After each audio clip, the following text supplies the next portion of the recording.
Maybe that clutter-free January challenge that the Minimal Mom led just kind of sped by for you and you've still got more to go. That's a-okay, let's extend it into February. I've got a few quiet minutes because the kids have decided that they wanted to be outside and shovel the snow out of our driveway and our sidewalks while their dad's supervising them, to talk to you and show you all that I've been decluttering lately in my bedroom, and also give you an idea of 5 things that you can declutter too if you're looking for some extra motivation. I've actually been slowly learning how to declutter everything in my house, and I keep finding that the more I practice it, the better I am at it, and I keep finding more things that I can let go of, which really helps to reduce my overwhelm and make my life easier because I have less inventory to manage. And as a person who struggles with anxiety and being distractible, having less stuff around me definitely makes me feel calmer and it helps me be more focused. So because I've really enjoyed the positive benefits that minimalizing my stuff has brought to my life, I'm always happy to share this journey with you guys as well. So back to that feeling of calm. What I've neglected to tell you is that behind the camera,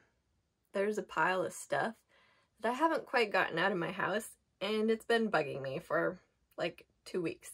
So today is the day that my husband and I are trotting these out to the van to get rid of, and it's about time. So let me show you what all is getting cleared out of my bedroom and see if you can also part with at least 5 of these things as well. Well, since my room is so tiny, I shared in my Tiny Master Bedroom Declutter video that I use these cubbies and under the bed baskets as storage instead of having a big piece of furniture like a dresser or a bureau in my room. So over here is where I have my sheets. This is 1 set of green sheets, 1 set of purple sheets, and 1 set of blue sheets. And on my bed, I have a mismatched set of flannel sheets, and I really like flannel in the winter. So when I wash the sheets, I don't like to mess with figuring out how to fold the fitted sheet. It's usually frustrating. So what I end up usually doing is just sticking them right back on the bed after I've dried them. So do I need 4 sets of sheets?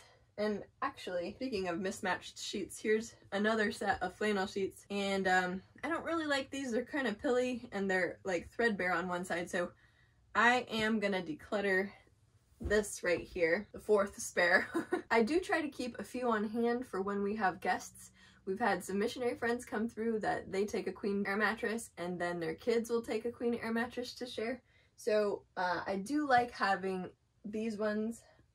I honestly could get rid of more, but at this point I'm just gonna declutter this extra flannel sheet set. But maybe you don't keep your sheets in your bedroom, maybe you keep them in the linen closet, so let's keep moving. So since I'm too far along to fit into any of my pre-pregnancy clothes, I'm just going to use this as an opportunity to go through and decide what I really like, because I'm not going to be pulling them out for probably another year after having the baby, and I might as well get rid of things that I'm not going to be excited to wear again in that amount of time. So if you haven't yet packed away out of season clothing, go ahead and take a look at that, or whatever you've got in your closet right now, and let's decide what we really don't love. Alright, so in here I have several pairs of shorts, and I think I only wore them a few times in the past couple summers, and it was just because they were what I had. They're not great colors for somebody as pale as me. What I do like about them is that they're, what do you call them, Bermuda shorts? They're a little bit longer, and sometimes that's hard to find for women's shorts. So even though I like that about them, I think these particular pieces individually aren't ones I really love, so I'm gonna get rid of those. I've had these for at least 6 years. I buy most of my stuff from the thrift stores anyway, so that's where they'll go back to. They're in good condition. These are a really nice pair of pants. They're DKNY jeans. They are kind of lower, so I really had to wear an undershirt to feel confident in them, and they really only fit when I was my absolute thinnest, so especially after baby I really don't foresee these fitting anytime soon. So I'm just gonna pass them on. I don't need to have them in here taking up space, and maybe I'll never fit into them, so I will give these to somebody who would really enjoy them. Now these are so nice that if I was somebody who liked to consign or maybe try to sell on Poshmark or something, these might go, but I don't want to put forth the effort. I've learned that just packaging them up sometimes, I just don't get to it quick enough, so I'm just gonna give these to a friend.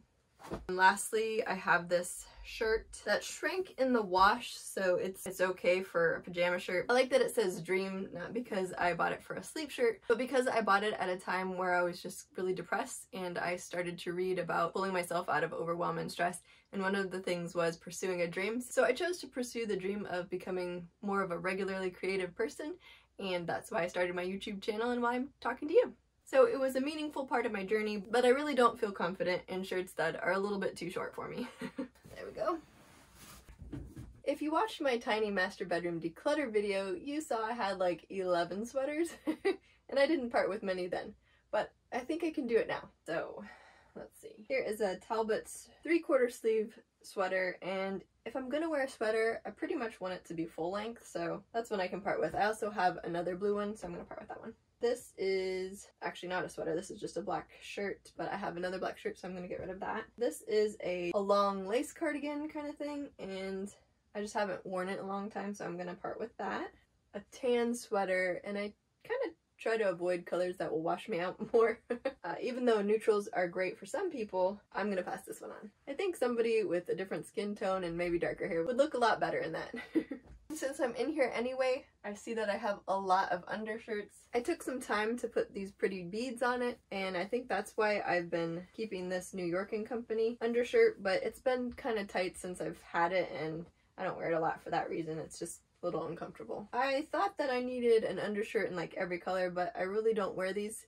If I wear an undershirt, I wear one like it that's gray, so I'm just gonna get rid of those. Yeah, I don't wear this black undershirt either, so I can pass those on. Something else that I don't really wear are leggings. Now these are super soft and nice, and a friend gave them to me.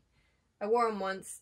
I did get a compliment because they went with what I was wearing, but I don't gravitate towards them, so I'm gonna pass these on to, because I think the person I'm gonna give these to is gonna enjoy them much more than I am. For the outfits that I have a couple of long tunics sort of like this. I really only need like a black pair or a purple pair, and I already have those, so I'll pass these on. And I see a mismatched hanger. All my other hangers are either wood like this or those fuzzy ones that keep your shirts from falling off. I think I kept these to dry clothes on, but then it would get left in my closet, so I'm just gonna get rid of it all together. Have you ever bought a pair of shoes because you thought they're such a great deal, or I can buy 2 pairs of fashion boots for the same price as one really quality pair of leather boots? Well, that was the decision I made with these, and even though they're the style I love, I can't wear them more than 2 hours or they make my feet hurt, so because I only wear them occasionally for that reason, I'm gonna part with these. These are Chacos, and if you know about Chacos, they're an expensive, really quality shoe that can last for years and years. My last pair was double toe strapped and they would constrict my toes too much, so I sold those, and then my sister-in-law gave me these, which I'm really grateful for her generosity,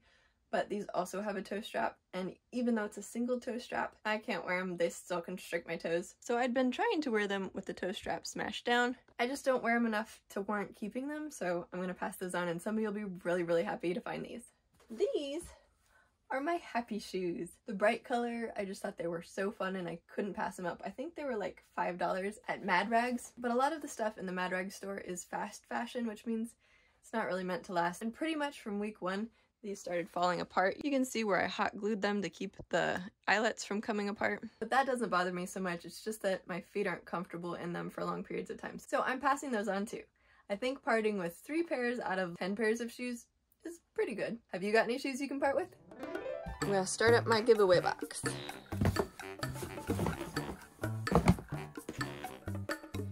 And over here, I've got this.